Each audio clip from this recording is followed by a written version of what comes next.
Good evening and welcome to the public information session for the Northwest Area Elementary School Boundary Study number 2. My name is Chris Percato from the BCPS Office of Strategic Planning. We welcome you here tonight.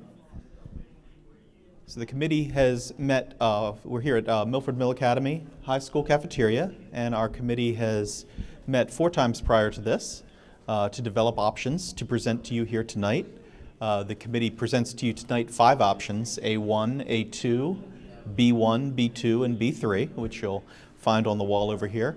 And the format for this evening will have a short presentation by our consultants with Cropper GIS, and then we'll go through a little bit of a gallery walk. We'll have our committee members over here by the maps, and it'll be you, the public's opportunity to engage with committee members, talk with them about the maps, your thoughts and feelings, engage, how the committee members, some of the thoughts and considerations they gave to the options, some of the advantages and disadvantages that they discussed throughout this process.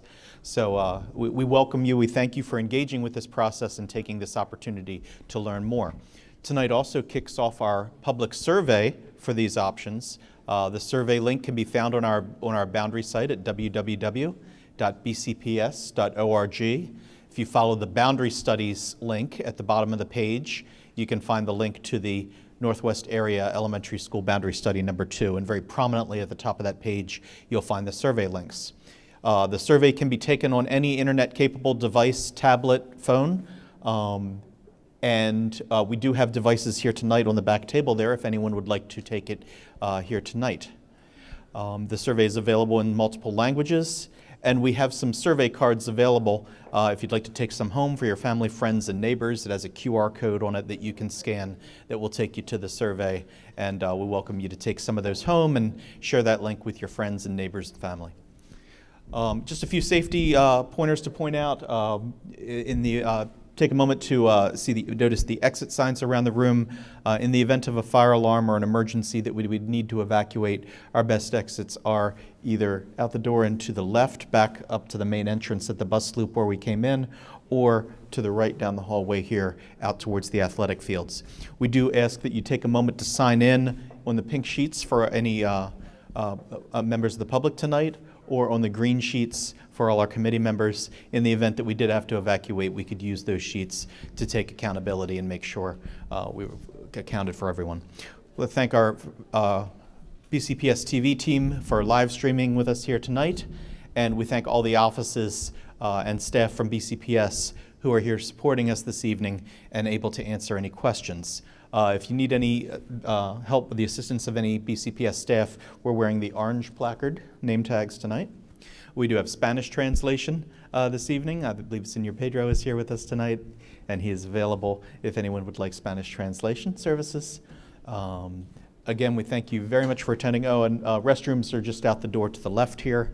And with that, I'm going to turn it over to Mr. James Cooper. Thank you, James. Thank you. Thank you, Chris. Thank you, committee, for joining us tonight, members of the public, and those that may be joining us virtually. Again, we're here tonight on this very important boundary study meeting. We're looking to learn the Boundary Study Committee's work to date, seeing how they came about these 5 options, to get a look at the draft maps and the tables. We're looking to get the general public to share their opinions on these maps and their thoughts on these draft options. Maybe how it affects you and what your opinion on them are. And then most importantly, we want to get your feedback via the online survey that will go live from tonight until November 24th.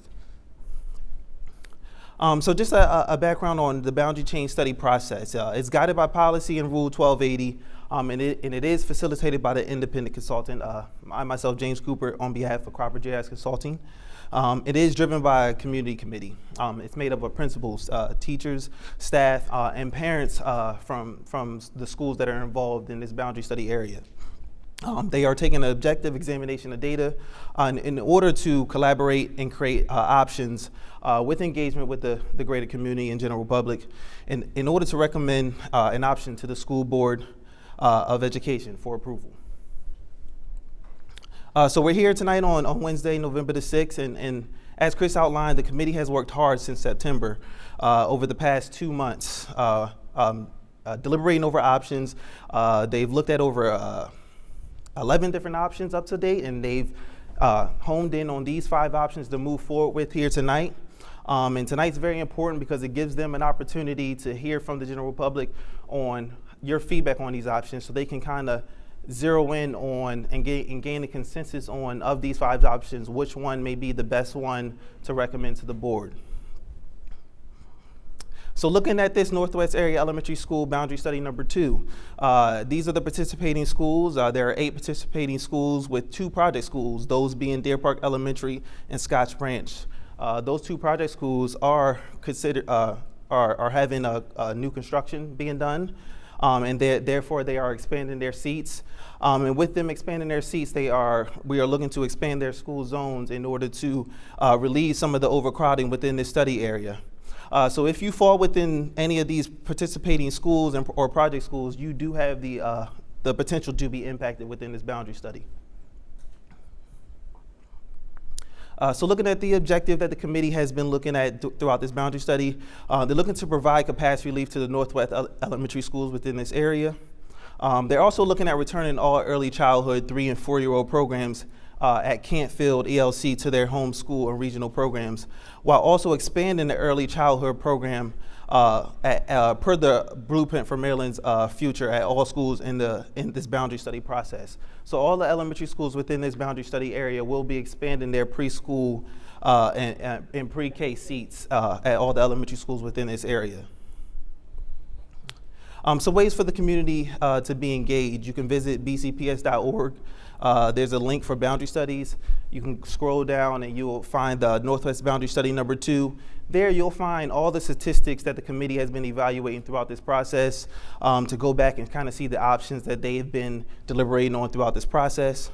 There's also a general feedback form where you can go and log and submit comments to the committee, and those comments are logged verbatim.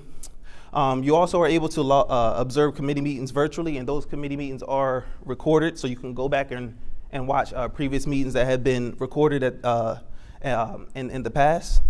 And then again, want to reiterate, participate on the online survey that will go live tonight, November 6th, and be live until November 24th, and can be taken from any PC, mobile device, anything with internet access. And then we encourage you to attend the Board of Education public hearing on February 26th, 2025.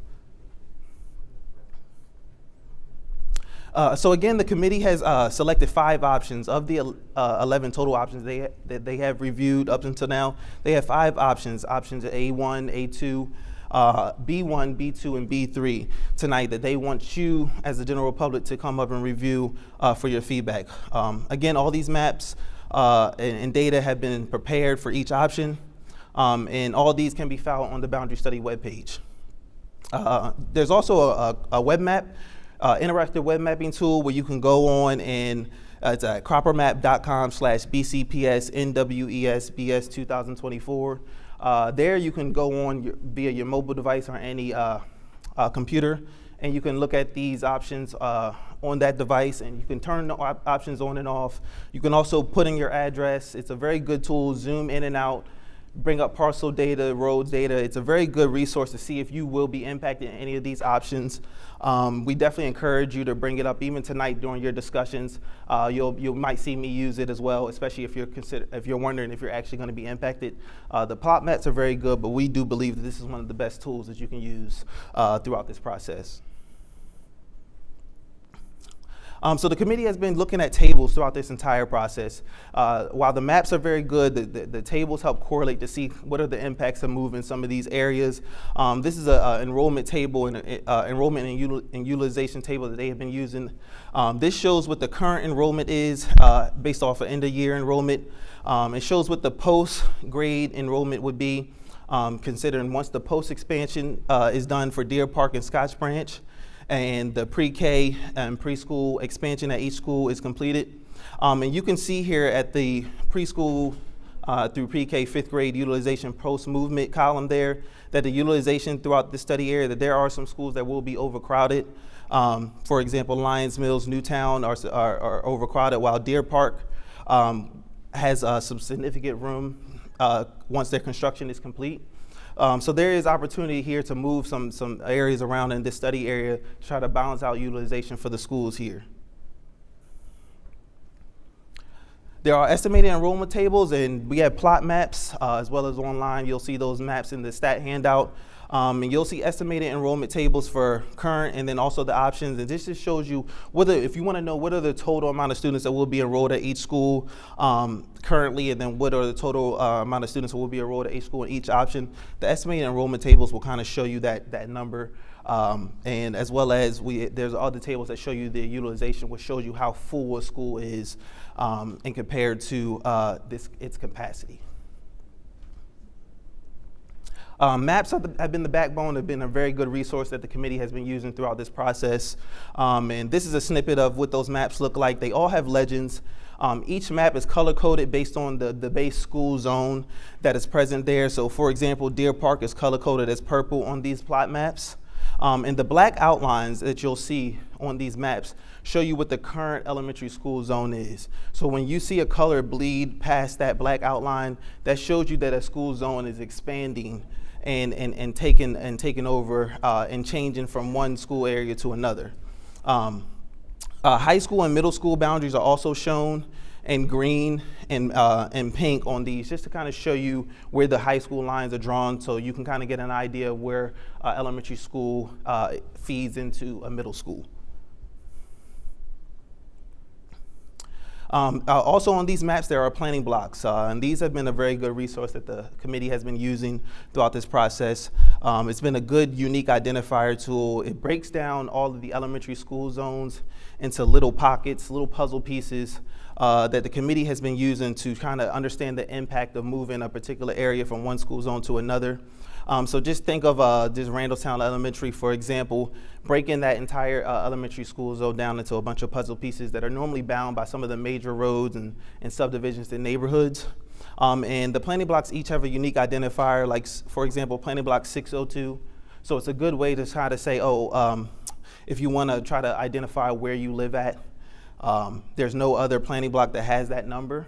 And then underneath that planning block number shows you the amount of students that live within that general area.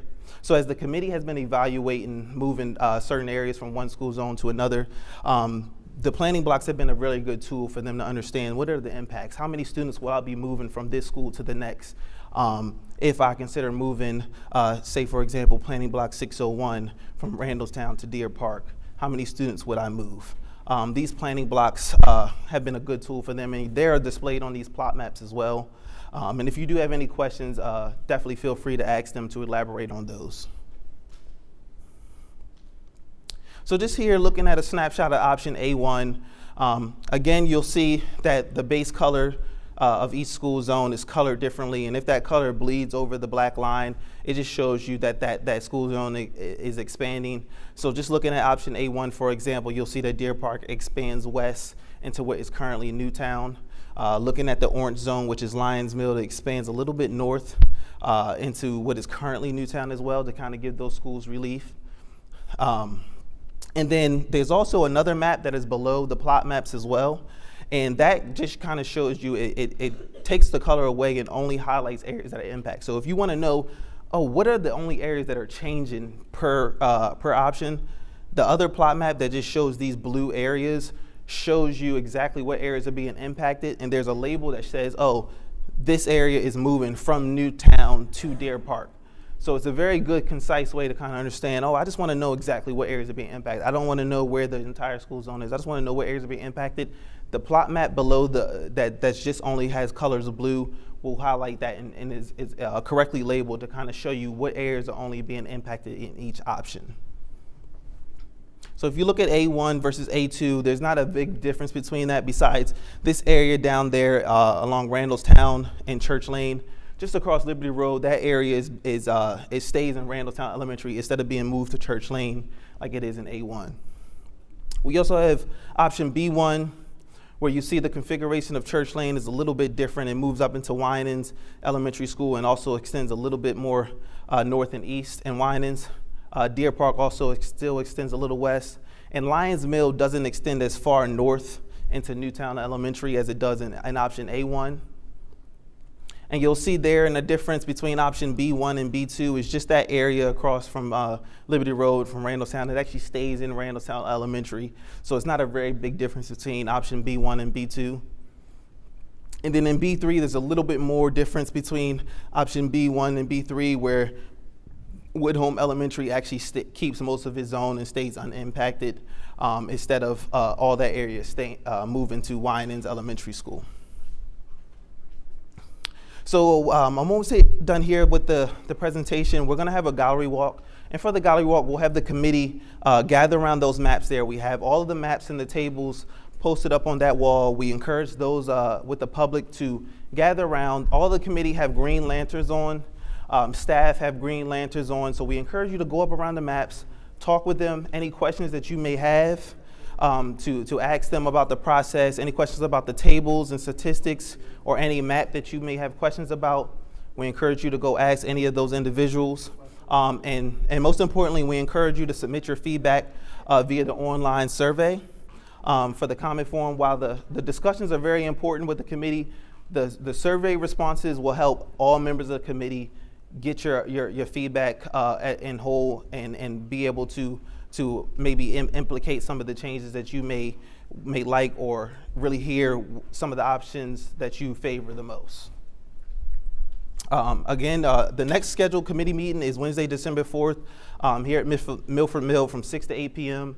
And at that meeting, the committee will be able to get summaries from the survey from the general public. And then they'll be able to kind of have some discussions about some of the discussions that they had with the general public here tonight. So without further ado, I would like to ask those from the general public to gather around the maps there and have some discussions around the maps. And if there's any questions, feel free to ask any of the committee members or myself. Thank you very much.